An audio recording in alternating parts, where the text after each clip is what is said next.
Hi, I'm Chris Gayler, General Manager here at Gayler Design Build, and I'm going to go over a do-it-yourself simple fix for resetting your trip circuit breaker. First, you're going to want to locate where your sub panel is. A lot of times it's in your garage, sometimes it's also in your laundry room.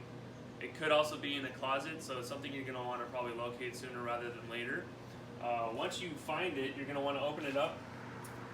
When one is tripped, it's going to actually be located in the middle, so it should be pretty easy to identify. What you're going to want to do is, this is what confuses a lot of people, is you have to actually turn it off first and then flip it back to on. So this is something you're going to want to do. Again, it's off first and then back on. A lot of times people just try to put it on the on position and it'll actually resist you pushing it. So turn it off and then back on. And one thing you might want to do is, if your panel's not already labeled, you may want to take the time to actually label it with what plugs have already tripped. That way in the future you're not trying to hunt it down.